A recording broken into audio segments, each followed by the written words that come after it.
everyone, and welcome to a very quick, spoiler-free first impressions of Spider-Man for the PS4.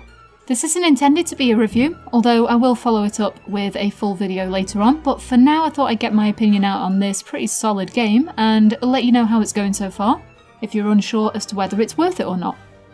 Sometimes it's easy to take a look at high critical reviews and think, yeah, but is it actually a good game for the fans? And if that's the question that you want answered, you're probably not going to get a comic book point of view from me.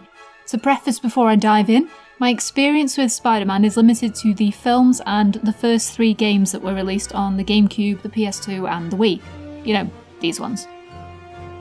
Spider-Man 2 is my favourite superhero game ever, and I've also completed all 3 of the Arkham games, as well as dabbled in 1 or 2 of the X-Men games and Injustice.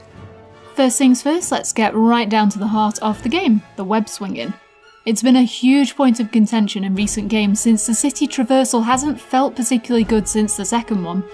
I am pleased to say that Insomniac, the developers of this fine piece of art, have done a bang-up job with the movement. Not only does web swinging work, it actually makes sense.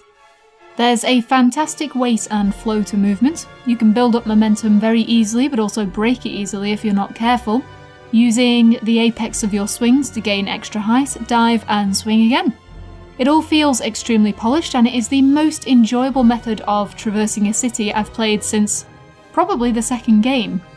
Spider-Man himself is agile and nimble, the controls feel appropriately light and delicate, and even if you make a slight mistake while swinging, you'll often find that Spider-Man corrects himself anyway, pushing away from buildings or reconnecting elsewhere, so as not to break the flow of your movement. In terms of controls, swinging is done by holding R2, X can create fast zip 2 movements or jump from a point for extra speed and momentum, and you can dive towards the ground with L3, or just by swinging the camera towards the ground.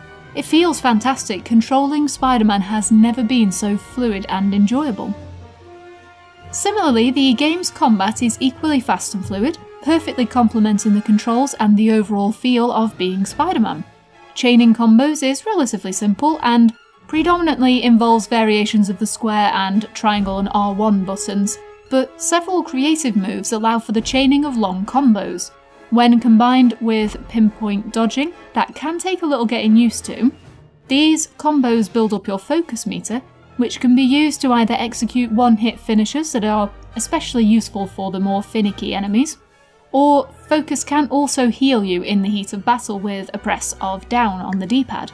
This is a fairly simple and well-implemented mechanic, especially if you're used to the much faster and, I would say, easier combat of the Arkham games, as from around the end of the game's first act, enemies will begin punishing you massively for careless mistakes. You don't have to heal if you don't want to though, and there's certainly plenty of opportunity to get used to dodging and nail those perfect dodges that you can unlock, which allow you to fire back a web in resort and tie up an enemy for a moment whilst you deal with something else.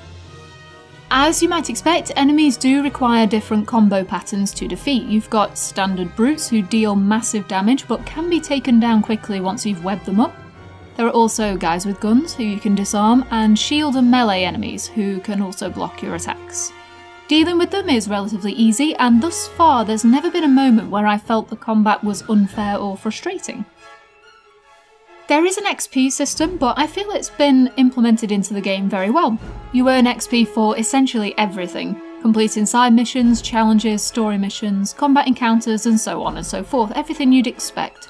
Similar to the Arkham games, you have a progression tree that gradually allows for more complicated manoeuvres, as well as making traversing the city easier or more enjoyable, with air tricks allowing for the build-up of extra XP and focus, and much, much more. The upgrades are definitely a huge benefit, as they allow for enemies like the brutes to be defeated a lot faster, meaning that the combat difficulty curve in the game is well compensated for by just using your XP the way that it's intended to be used. There's a great balance been struck between what's available from the off, what becomes available later on, and what you can actively unlock or choose to ignore, depending on how hard you want to make the game for yourself. I'm not going to talk about the story in the game in this video, and I'm definitely not going to spoil the game's opening, but trust me when I say that it does not mess around. You're plunged right into the action, and it takes almost literally 1 minute to go from the opening cutscene to the actual gameplay.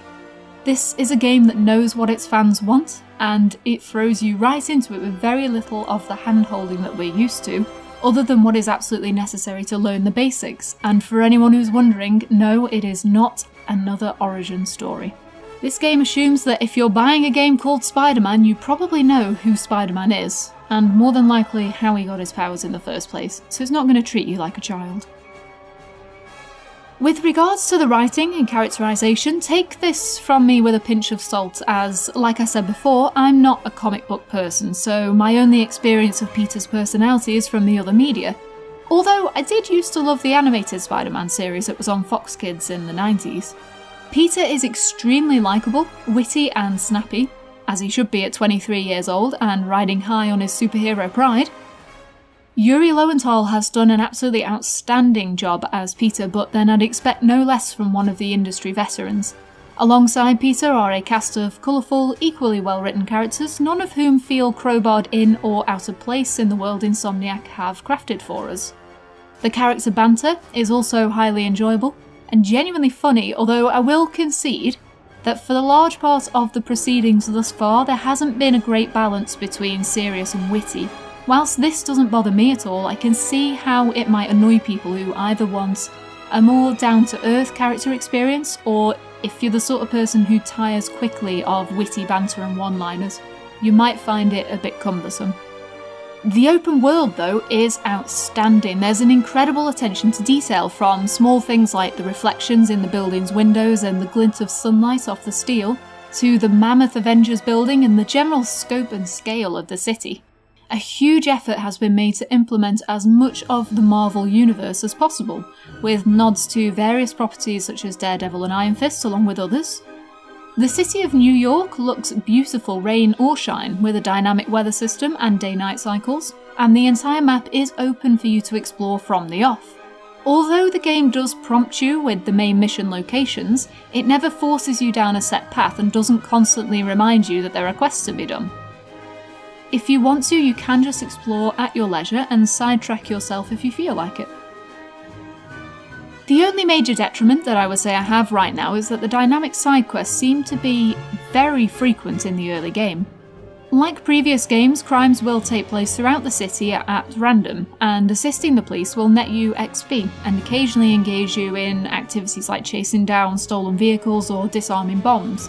They pop up fairly often, and whilst they can be entirely ignored with no punishment to the player, thankfully, they can sometimes feel intrusive if you're just trying to have a nice, relaxing swing around. This might be there to help players gather up as much XP as possible if they're struggling, but it was just a tiny bit off-putting having a police radio alert for a crime in progress seconds after finishing the previous one. Like any open world game though, the one thing I would caution against is getting too invested in hunting down the collectibles and side quests too soon. This is of course anecdotal, but I've always found that the more time I spend running around cities, gathering up various bits and bobs and ignoring the main story, the faster I get tired of the mechanics and the game itself. Thankfully, Spider-Man has an effective way of dealing with this by opening up various activities and collectibles as you proceed, instead of just dumping it all into a melting pot and pouring it into the city from the off. Furthermore, many of the collectibles directly tie to the story and the various characters as well, meaning that it rarely feels like you're just collecting stuff for the sake of collecting stuff. In regards to the QuickTime events and mini-games that you can engage in, if those aren't your thing, you can turn off QTEs in the settings menu. You can also set the game so that the aforementioned mini-games, which are fairly simple and provide you with XP and collectibles for unlocks, will automatically complete for you. These settings can be changed whenever you like, so if you try them out and decide you don't like them, the option to turn those things off is always there for you. Finally, the game has a well fleshed out physical upgrade system independent from the skill points. I don't want to talk about the upgrades and gadgets too much, as many of them factor into the overall story and plot progressions tend to be the leading factor in unlocking certain tools. What I will say is that there is a great selection of costumes, upgrades and powers that you can mix and match, with each suit coming with its own unique ability that, once purchased, can be added to any costume you already own. And as daft as it sounds, it's also really nice to have the game actually recognise that you're wearing a different costume. Spider-Man will wear the suit of your choice in cutscenes, and it will also be reflected in the loading screens, which is an oddly specific but very neat little touch.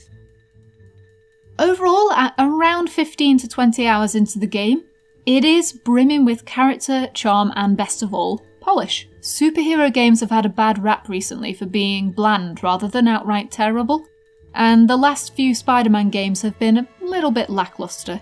But unless something major changes my mind as I progress towards the end of the game, I can see this being a thoroughly enjoyable romp in its entirety. I haven't yet grown tired of Spider-Man's wit, and the game's charisma keeps me invested even in characters that I know little to nothing about. If you've been burned by past superhero outings, I promise this is a breath of fresh air.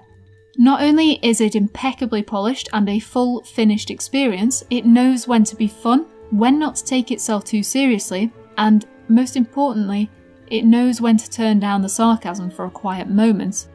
Spider-Man for the PS4 has sucked me into its world, from the grumblings of J. Jonah Jameson to the Twitter-style social feed in the pause menu. So if you don't mind, I'm just going to go and turn my PS4 back on, because it's the closest I'm getting to New York right now.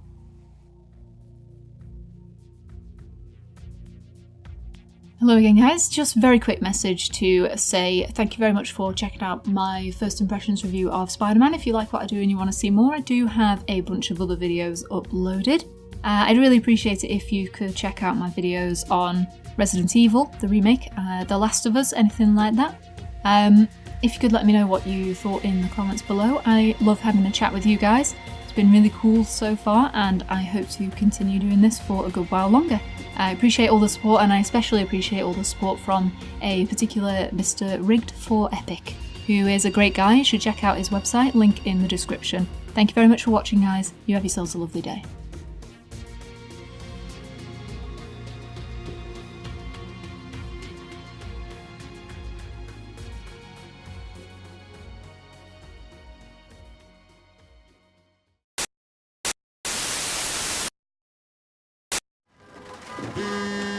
Why now? Who's David Winchell? Why is there never enough time? For what? Ah. Christ.